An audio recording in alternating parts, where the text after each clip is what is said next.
He needed to handle Calabrese soon, decisively, in a way that sent a message to every other family thinking about testing the Valentino organization's strength. But first, he needed to make sure his daughter survived to see him do it. A soft sound drew his attention to the doorway. Grace stood there, in a robe, pale blue, simple, completely modest, with Isabella cradled against her shoulder. The baby was fussing, making those pre-cry sounds that Marco had come to dread over the past few weeks. "I'm sorry," Grace said quietly. "I know you said you wanted privacy during feedings, but she's having trouble settling. I thought maybe if you held her for a minute while I prepare. Give her here." Marco stood, crossing to Grace before she could finish the sentence. He took Isabella carefully, supporting her head the way the nurses had shown him in the hospital, back when Sophia was still alive and everything seemed possible. Isabella continued fussing against his chest, her tiny face scrunched in displeasure. Marco found himself automatically swaying, some instinct he didn't know he possessed. He could order hits without blinking, could stare down made men twice his size, but this 3-month-old infant rendered him completely helpless. "Hey, Piccolina," he murmured against Isabella's head. "Your mama would know what to do. She always knew." Grace was still standing in the doorway, watching them with an expression Marco couldn't quite read. After a moment, she moved into the study, approaching slowly, as if afraid of spooking him. "May I?" She gestured to the rocking motion Marco was doing unconsciously. "What?" "You're swaying side to side. Try front to back instead, with a slight bounce. Babies prefer movement that mimics being in the womb." Marco adjusted his movement, and almost immediately, Isabella's crying softened. He looked at Grace in surprise. "How did you know that?" "Nursing school. And," Grace's voice caught slightly, "practice." "Right, Maya, Grace's daughter who'd lived 3 hours. Marco felt like an idiot for asking. "I'm sorry," he said. "That was thoughtless." "It's fine." Grace moved to the window, putting distance between them. "You learn things when you're pregnant. Read all the books, take all the classes, prepare for everything. Turns out none of it matters if your baby doesn't survive long enough to use any of it." The bitterness in her voice was raw, unfiltered. Marco recognized it, the particular flavor of grief that came from feeling cheated by the universe, from doing everything right and still losing everything that mattered. Sophia read books too, Marco heard himself say, stacked them on her nightstand. What to Expect, The Happiest Baby, some French one about sleeping through the night. She had this whole color-coded system for nursery organization. He looked down at Isabella, who'd finally settled against his chest. "After she died, I boxed all of it up. Couldn't stand to look at her handwriting in the margins." Grace turned from the window. What did she write? Questions, mostly. Things to ask the pediatrician, reminders to herself. In the sleep training book, she wrote, "Marco will cave on this. He's too soft." The memory made something twist in Marco's chest. She was right. I would have let Isabella sleep in our bed until she was 5 if it meant no crying. "That's not soft," Grace said quietly. "That's being a parent." Is there a difference? I think so. Being soft means you can't handle hard things. Being a parent means you handle hard things constantly, even when it destroys you. Marco studied Grace in the low light of his study. This woman who'd lost everything and somehow still had enough strength left to save his daughter. There was steel beneath her quiet exterior, the kind that didn't come from training or breeding, but from surviving things that should have broken her. "Why nursing?" Marco asked suddenly. "Why not something else?" Grace seemed surprised by the question. "My grandmother was a nurse. Delivered half the babies in our neighborhood in Atlanta before she retired. She used to say nursing was holy work. You got to witness people at their most vulnerable, help them through their worst moments. I wanted to do that, to matter that way." "And after Maya?" "After Maya, I couldn't go back to the hospital, couldn't be around other people's healthy babies while—" Grace stopped, swallowed hard. "The agency work seems safer. Private homes, mostly older children. Then your wife's assistant called about Isabella." Sophia interviewed you herself, Marco said, remembering. She said you had kind eyes, said Isabella would be lucky to have you. I wish I could have met her. You would have liked each other. Marco felt Isabella's breathing deepen against his chest, her body going heavy with sleep. Sophia didn't care about money or status or any of the bullshit that usually matters in my world. She cared about people being decent to each other. I never deserved her. Maybe she didn't marry you because you deserved her. Maybe she married you because she loved you. Marco looked at Grace sharply, but there was no judgment in her expression, just simple observation. It occurred to him that Grace had no idea who he really was, what he really did. She knew he was wealthy, knew he had security, knew people seemed afraid of him. But she didn't know about the empire, about the blood that built it, about the bodies that occasionally needed disposing of to maintain it. He should probably keep it that way. Isabella's asleep, Marco said, changing the subject. You should probably... Right, yes. Grace moved toward him, her hands outstretched to take the baby, and for a moment they stood close enough that Marco caught her scent, something clean and simple, soap and skin with no perfume to mask it. Most women he knew drowned themselves in Chanel. Grace smelled human. She lifted Isabella carefully from his arms, and their hands brushed in the transfer. Grace flinched slightly, and Marco realized it was the first time they'd actually touched. Strange, considering she was nursing his daughter. You'd think that created intimacy, but apparently there were levels even to that. Mr. Valentino? Grace's voice was hesitant. Can I ask you something? Depends on the question. Why did you really let me stay?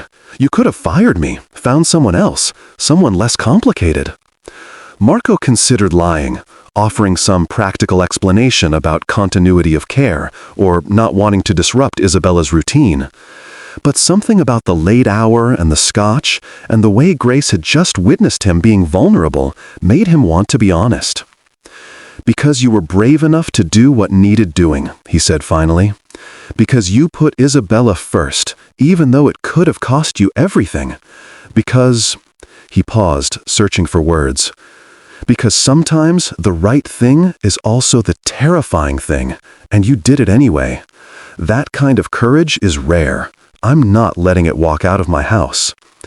Grace's eyes glistened with unshed tears. I'm not brave, Mr. Valentino. I'm just broken in ways that make me reckless. Maybe that's what bravery is, being broken but showing up anyway. They stood there in the study's dim light, two people connected by loss and an infant who needed them both, neither quite sure what they were building, but certain it was necessary. Finally, Grace nodded. I should put her down, let you get back to... She glanced at his desk, at the papers spread across it, the burner phones lined up like soldiers. Whatever it is you do at midnight. Paperwork, Marco said smoothly. Boring business stuff. Grace's expression suggested she didn't quite believe him, but she didn't push. She simply nodded again and turned toward the door, Isabella sleeping peacefully against her shoulder.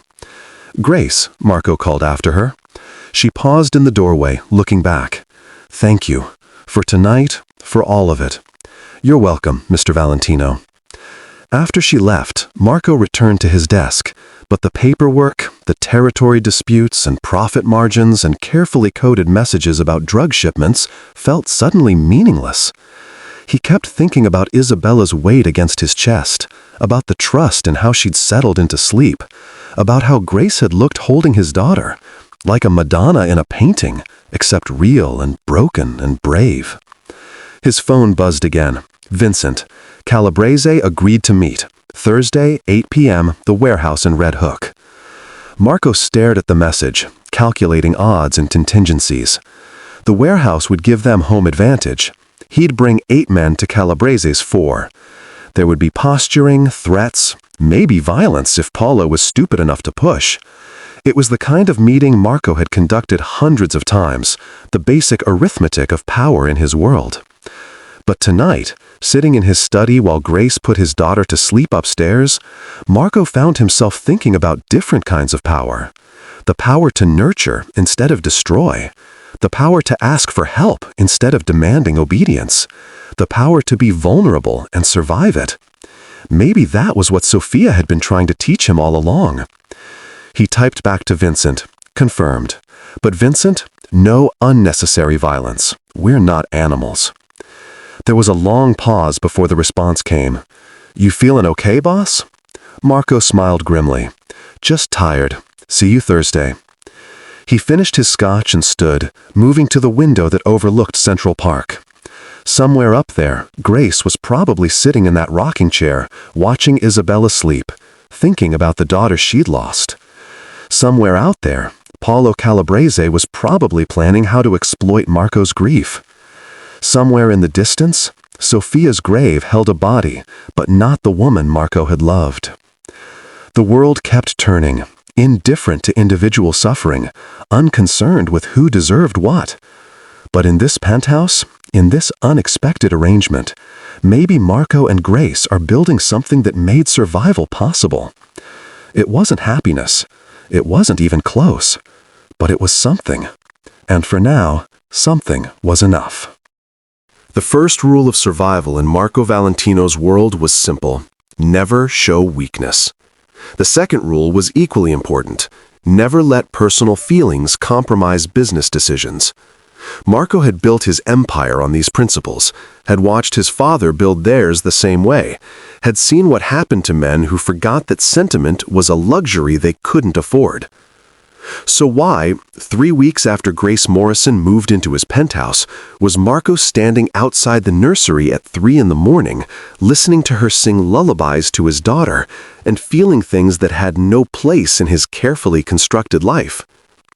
He'd come home from a meeting with the Bratva, the Russian mob that controlled most of Brighton Beach, to find the penthouse dark except for the soft glow coming from Isabella's room. The meeting had gone well, all things considered. Dmitry Volkov wanted access to Marco's shipping routes, and Marco wanted assurances that Russian operations wouldn't encroach on his territory in Brooklyn. They'd reached an understanding, sealed with vodka, and the kind of handshake that meant more than any contract. But walking into his home and hearing Grace's voice, soft, melodic, wrapping around words Marco didn't recognize, had made all of that feel distant and unimportant. He should go to bed, should let Grace do her job without surveillance, should maintain the boundaries that kept his world from collapsing in on itself. Instead, he pushed the door open quietly. Grace looked up from the rocking chair, startled. Isabella was nursing, her tiny hand resting against Grace's skin in complete trust. For a moment, neither adult spoke, caught in the strange intimacy of the late hour. "I'm sorry," Marco said finally. "I didn't mean to intrude." "You're not intruding. It's your home." Grace's voice was soft, careful not to disturb Isabella. "How was your meeting?" "Productive." Marco moved into the room, drawn by something he couldn't name. The Russians are reasonable when they want to be. Grace's eyes widened slightly. Russians? Marco cursed himself silently. He'd been careful for weeks to keep Grace separate from the details of his business, to maintain the fiction that he was just a wealthy businessman with security concerns. But exhaustion and something else, something that felt dangerously like comfort, had made him careless. "Business associates," he said, course-correcting. "Import-export." Right. Grace didn't sound convinced, but she didn't push. Isabella had a good day. She's gaining weight steadily. The pediatrician would be impressed. "We can't take her to a pediatrician." The words came out harsher than Marco intended. Grace's expression shuddered, and he saw her remember what she was, an employee maintaining a secret that could destroy both their reputations if discovered. "I know," she said quietly. "I just meant she's healthy, that's all." Marco rubbed his face, feeling the exhaustion down to his bones. "I'm sorry, I'm not handling this well." "Handling what?" "Any of it. You being here, Isabella needing you, me." He stopped, but the words hung between them anyway, unfinished but understood. Grace looked down at Isabella, her fingers gentle on the baby's head. "Mr. Valentino." "Marco." The word came out before he could stop it. "When it's just us, call me Marco." "That's not appropriate." None of this is appropriate, Grace, but it's what we're doing anyway. Isabella finished nursing and made a small sound of contentment. Grace lifted her to her shoulder, patting her back with practiced efficiency. Marco watched the easy competence of her movements and felt something twist in his chest. Gratitude, yes, but also something more complicated. Something that felt like longing for a life where things could be simple, where a man could come home to find his daughter fed and safe, and not have to worry about Russian mobsters or territory disputes or enemies circling like sharks. "Tell me about her," Grace said suddenly. "Your wife, Sophia." Marco should deflect, should maintain distance, should remember that Grace worked for him and nothing more. Instead, he sank into the chair near the window and started talking. "We met at a charity gala. She was there representing some non-profit for foster children, and I was there because my father insisted the family needed to look legitimate. She spilled wine on my jacket and apologized so profusely I thought she might actually cry." Marco smiled at the memory. "I told her the jacket cost $5,000 just to watch her face go pale. Then I told her I was kidding, it only cost $3,000, and she hit me with her clutch." Grace laughed softly, a sound Marco realized he'd never heard from her before. It transformed her face, made her look younger, less haunted. "She sounds fierce." She was. Sophia didn't care about money or power or any of the things people in my world usually care about. She wanted to help people, actually help them, not just write checks for tax deductions. Marco's throat tightened. She made me want to be better. Made me think maybe I could be something other than what my father built me to be. "And were you? Better?" "I don't know. I tried. But some things you can't change, no matter how much you want to." Grace was quiet for a moment, swaying gently with Isabella. "My daughter's father left me when I was 6 months pregnant. Said he wasn't ready for the responsibility, that we were too young, that he had plans that didn't include a baby." Her voice was matter-of-fact, but Marco heard the pain beneath it. "After Maya died, he sent flowers to the funeral. Expensive ones. I threw them in the trash." "Good. I used to think I needed him, needed someone to help me through it, to share the grief. But grief you can't share it, not really. It's the loneliest thing in the world." Marco thought about the nights after Sophia's funeral, when he'd stood in their bedroom unable to touch anything, unable to move forward or backward, just frozen in the catastrophic present. "Yes," he said simply. "But this helps." Grace looked down at Isabella, who'd fallen asleep against her shoulder. "Taking care of her, mattering to someone. It doesn't fix anything, but it makes surviving possible. That's all we're doing, isn't it? Surviving. Is that so bad?" Marco considered the question. A month ago, he would have said yes, that surviving without living was just a slower form of dying. But watching Grace hold his daughter, seeing Isabella healthy and growing, feeling the strange comfort of not being alone in his grief, maybe survival was enough. Maybe it was even something worth fighting for. "No," he said finally, "it's not bad." Isabella stirred, making small sleep sounds. Grace stood carefully. "I should put her down." "Grace?" Marco waited until she looked at him. "Thank you. For telling me about Maya, for being here. Where else would I be?" It was a simple question, but it hit Marco with unexpected force. Where else would she be? Grace had nowhere else to go, no one else who needed her this way. She was as trapped by circumstance as he was by responsibility. They were two people caught in the wreckage of their separate tragedies, somehow building something functional from the debris. It should have felt depressing. Instead, it felt like hope. After Grace left to put Isabella in the crib, Marco sat alone in the nursery, listening to his daughter's breathing, thinking about the conversation they just had. He'd revealed more to Grace in 10 minutes than he'd revealed to anyone since Sophia's death. Had let her see the man beneath the reputation, the father beneath the dawn. It was dangerous. Stupid. Exactly the kind of emotional compromise he'd spent his entire adult life avoiding. But as Marco finally stood and headed to his own bedroom, he found he didn't regret it. Didn't regret the vulnerability, or the honesty, or the strange intimacy that had somehow developed between himself and Grace Morrison. Some things were worth the risk. He just hoped they both survived finding out what those things were.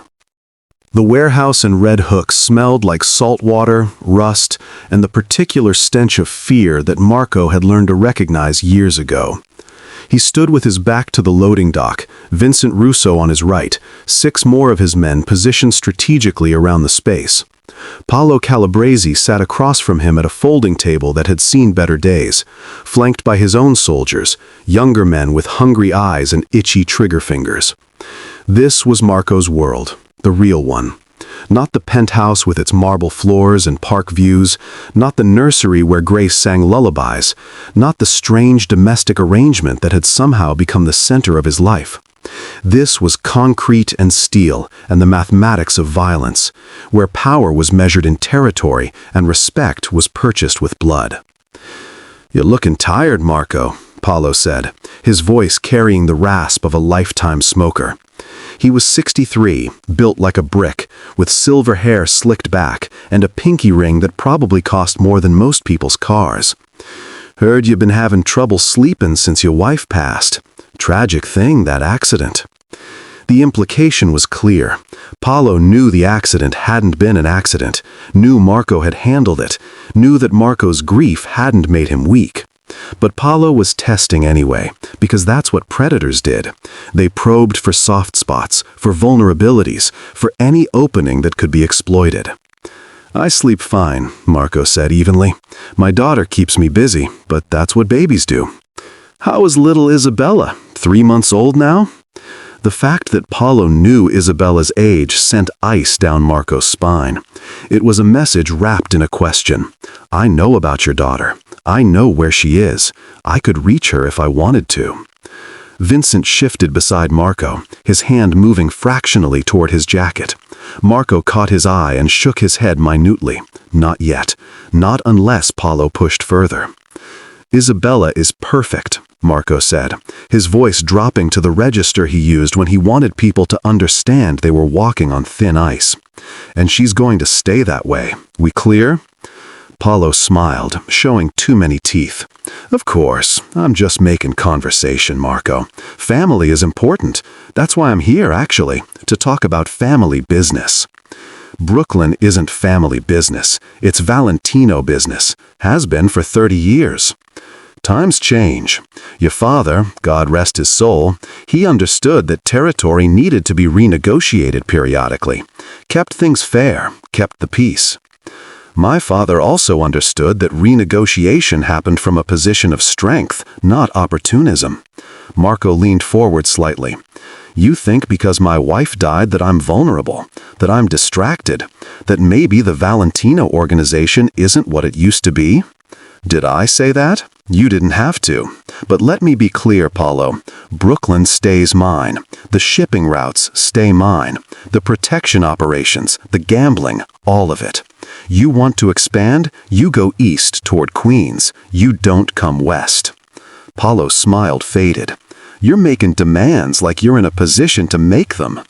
"I'm in the exact same position I was when my father was alive and when Sophia was alive. The only thing that's changed is that I have less patience for bullshit." Marco stood slowly, his men tensing around him. "This meeting is over. You've got your answer."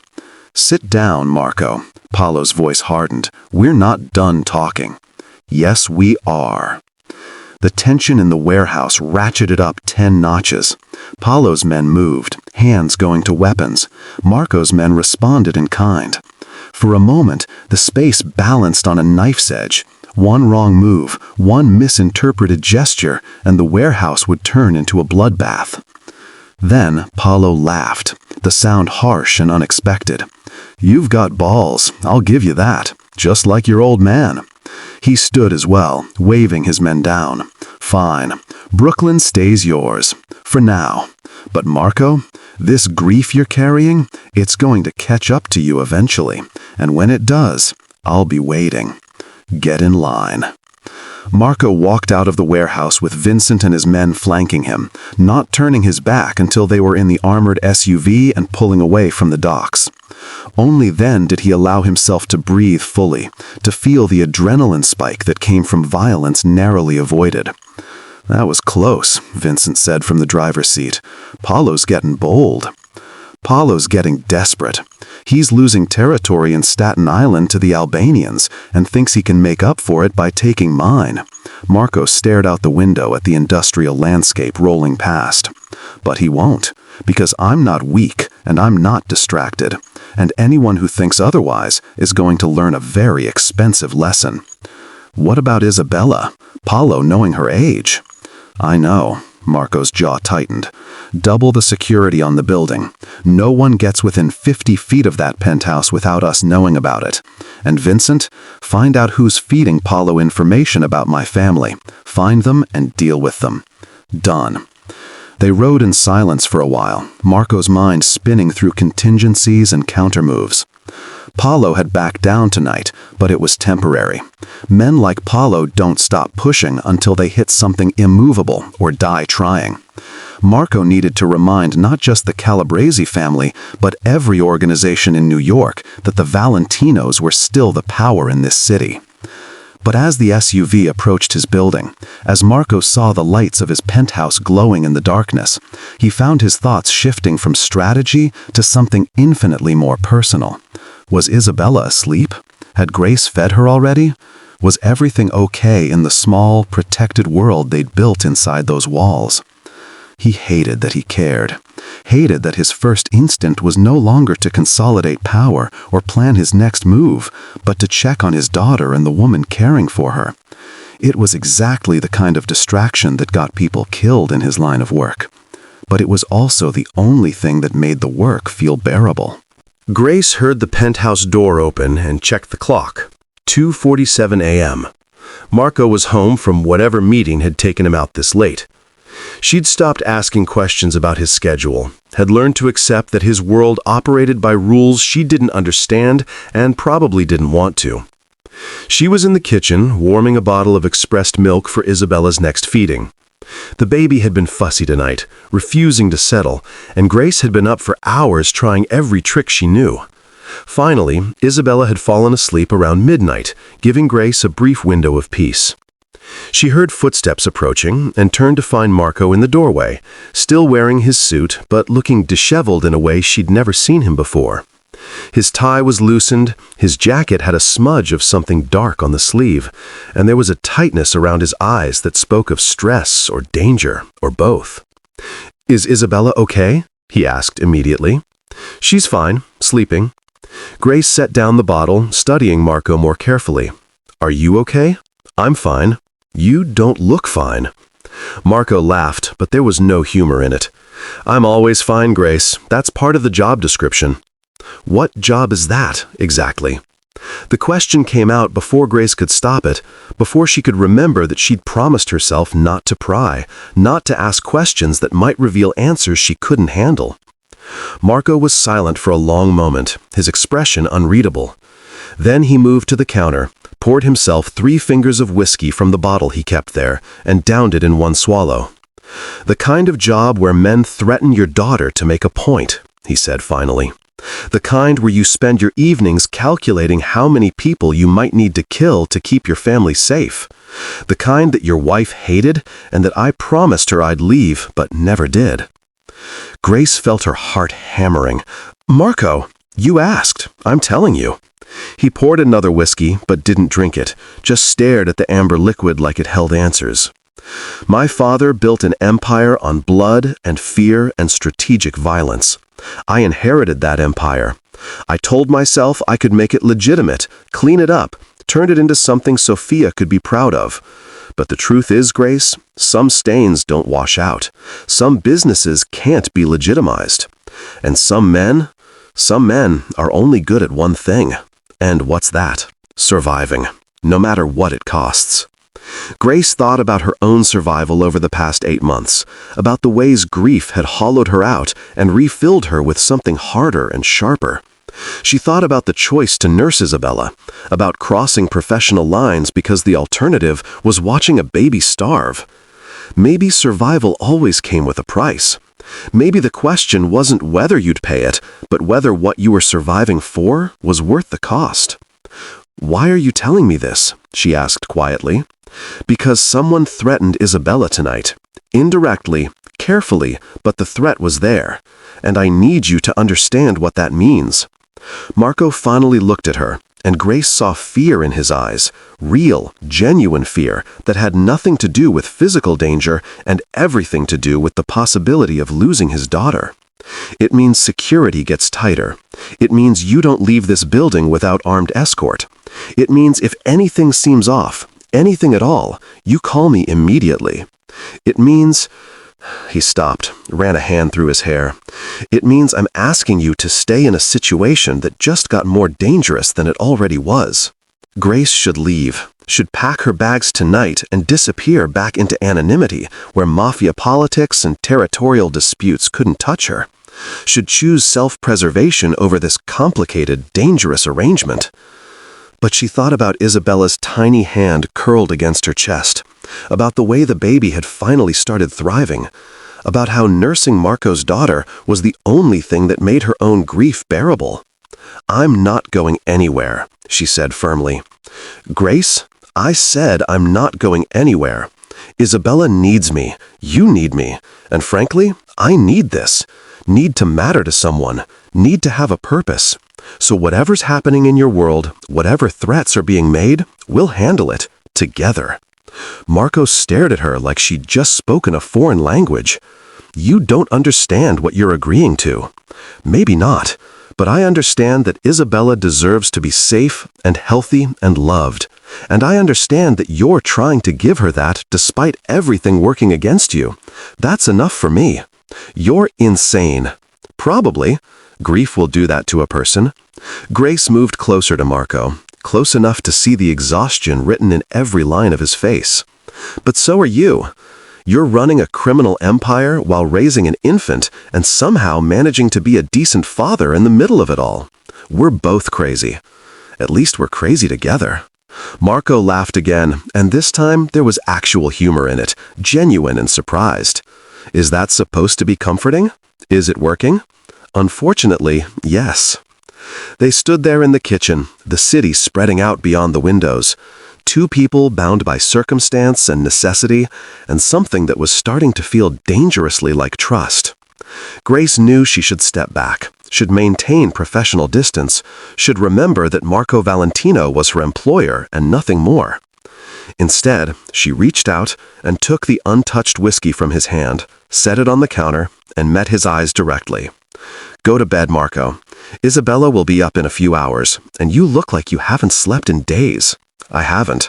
"Then sleep. I've got this. I've got her. You can let go for a few hours."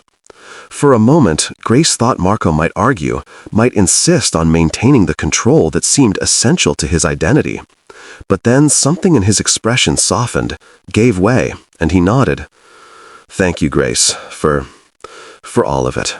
You're welcome." After Marco left, Grace stood alone in the kitchen, processing everything that had just been revealed. She'd known abstractly that Marco was dangerous, that his world operated by different rules. Now she knew concretely, knew about territories and threats, knew that people might target Isabella to hurt him, knew that staying in this penthouse meant accepting risks she couldn't fully calculate. She should be terrified. Instead, she felt strangely calm. Maybe because fear required having something to lose, and Grace had already lost everything that mattered. Or maybe because protecting Isabella gave her life meaning for the first time since Maya died. Or maybe because Marco had trusted her with the truth, had shown her his vulnerabilities, had asked for help instead of demanding obedience. Whatever the reason, Grace knew she was in this now, fully, completely, with no exit strategy and no safety net. She just hoped they all survived what came next. Isabella turned 4 months old on a Tuesday, and Grace marked the occasion by baking a small cake that only she and Marco would eat. The baby wouldn't touch solid food for another 2 months, but Grace needed to celebrate something. Needed to acknowledge that Isabella had survived when Maya hadn't, that life continued despite grief trying to drag everyone under. She was frosting the cake, chocolate, because the kitchen staff had mentioned it was Marco's favorite, when Lucia appeared in the doorway with her ever-present tablet and an expression that suggested trouble. "Miss Morrison, Mr. Valentino would like to see you in his study." Grace's stomach dropped. In the 6 weeks she'd been living in the penthouse, Marco had never summoned her to his study. They existed in careful orbits, crossing paths in the nursery, occasionally sharing late-night conversations in the kitchen, maintaining a professional distance that was constantly threatened by the intimacy of their situation. A formal summons felt ominous. "Is everything all right?" Grace asked, wiping frosting from her hands. "That's not for me to say." Lucia's expression was unreadable. "He's waiting."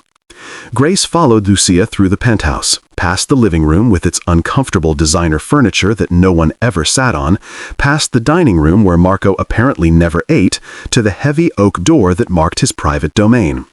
Lucia knocked once, then opened it without waiting for a response.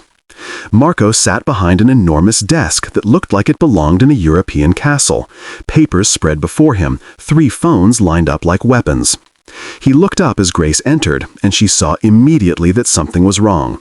His jaw was tight, his eyes hard in a way she hadn't seen since that first night in the nursery. "Sit," he said, gesturing to the leather chair across from him. Grace sat, her heart hammering. "What's wrong? Is it Isabella?" "Isabella's fine. This is about you." Marco slid a folder across the desk. "Open it." With trembling hands, Grace opened the folder. Inside were photographs, grainy, clearly taken from a distance, but unmistakably her. Grace leaving the building with Antonio. Grace in Central Park with Isabella in a stroller. Grace at a coffee shop 3 blocks away, the one time she'd ventured out alone in the past month. "Someone's watching you," Marco said flatly. "Has been for at least 2 weeks based on the timestamps." Grace felt ice slide down her spine. "Who?" "I don't know yet. Could be Calabrese trying to gather information. Could be someone else entirely. But Grace, this is what I was afraid of. You're connected to me now, connected to Isabella. That makes you a target." "I haven't done anything wrong." "You don't have to do anything wrong. You just have to matter to me." Marco's voice was rough, raw with something that sounded like guilt. "That's enough to put you in danger." Grace stared at the photographs, at her own image captured without her knowledge or consent, and felt violated in a way she couldn't quite articulate. After Maya's death, she'd become invisible, just another grief-stricken woman moving through the world unnoticed. She'd liked that invisibility, had needed it. Now, someone was watching, documenting, cataloging her movements. "What do we do?" she asked quietly. "We restrict your movements. You don't leave the building without at least 2 security guards. You don't establish routines that can be predicted. And Grace," Marco leaned forward, his expression intense. "If anyone approaches you, anyone at all, you don't engage. You don't answer questions. You get to safety and you call me immediately. Understood?" "Yes. I'm serious about this. These people, whoever they are, they don't play by normal rules. They'll use anything against me, including you." Grace looked up sharply. "Including me? Marco, I'm just the nanny." "You stopped being just the nanny the moment I found you nursing my daughter." Marco's voice softened slightly. "You're family now, Grace. Whether we planned it or not, whether it makes sense or not, you matter. To Isabella, to me. That makes you valuable. And in my world, valuable things need to be protected." The words hung between them, heavy with implications neither seemed ready to examine. Grace thought about the past 6 weeks, about the late-night conversations and shared grief, and the way Isabella had become the center of both their lives. She thought about how Marco had started smiling occasionally, how he'd stopped looking like a man barely holding himself together. She thought about how she'd started feeling almost human again, how purpose had begun to fill the hole where Maya used to be. They'd built something in this penthouse, something fragile and unconventional and necessary, and now someone was threatening it. "I won't let them hurt Isabella," Grace said firmly, "whatever it takes." "I know. That's why I'm telling you all this instead of just firing you and sending you somewhere safe." Marco ran a hand through his hair, a gesture Grace had learned meant he was stressed beyond his ability to hide it. "You're safer here with security than you would be anywhere else. But Grace, I need you to understand, this might get worse before it gets better. There might come a point where staying here is more dangerous than leaving. Then I'll leave when that point comes, but not before." Marco studied her for a long moment, something shifting in his expression. "You really aren't afraid of me, are you? Should I be? Most people are. I'm not most people, and you're not as scary as you think you are." Grace smiled slightly. "Terrifying mafia bosses don't worry about whether their daughter's nursery is the right temperature. They don't read parenting books at 3 in the morning when they think no one's watching. They don't." She stopped, suddenly aware she was revealing how much she'd observed him, how carefully she'd been paying attention. "They don't what?" Marco's voice was quiet, curious. "They don't look at their daughter the way you do, like she's the only thing in the world that matters, like you'd burn everything down to keep her safe." Grace met his eyes. "That's not terrifying, Marco. That's just being a father." Something passed between them in that moment. Recognition, understanding, the acknowledgement of shared vulnerability. They were both damaged people, trying to protect something precious, both willing to sacrifice whatever necessary to keep Isabella safe and thriving. "I've assigned 2 men specifically to you," Marco said, "Carlo and James. They're good, discreet, and they won't interfere with your routine more than necessary. They'll shadow you whenever you leave the penthouse, and they'll monitor the building's security footage for anyone suspicious." "Is this really necessary?" Yes. Marco's voice was flat, final. "Grace, I've already lost Sophia. I'm not losing Isabella. And I'm not—" He stopped, seemed to reconsider his words. "I'm not losing you either. So please, just accept the security and let me do what I need to do to keep everyone safe." Grace nodded, understanding that arguing would be pointless. Marco had made his decision, and in his world, decisions were absolute. But she also heard what he hadn't quite said, that she'd become important to him beyond her role caring for Isabella, that her safety mattered for reasons that had nothing to do with professional necessity. It should have scared her. Instead, it made her feel seen for the first time in months. "Okay," she said quietly. "I'll accept the security, I'll follow the protocols. But Marco, I'm not leaving. Whatever's coming, whatever threats are being made, I'm staying. For Isabella, for—" She stopped, not quite ready to finish that sentence. "For?" Marco prompted. "For all of us." The words felt too honest, too revealing, but Grace didn't take them back, because they were true. She was staying for Isabella, yes, but also for Marco, for the strange family they'd accidentally built, for the purpose that had given her life meaning again. Marco stood slowly, moving around the desk until he was standing close to Grace, close enough that she had to tilt her head back to meet his eyes. He reached out hesitantly, and for a moment Grace thought he might touch her face, might cross the last boundary that separated employer from something else entirely. Instead, he rested his hand on her shoulder, a gesture of gratitude and reassurance and promise. "Thank you," he said quietly, "for staying, for being brave, for being here. Where else would I go?" It was the same question she'd asked before, but this time it carried different weight. This time it wasn't about having nowhere else to go.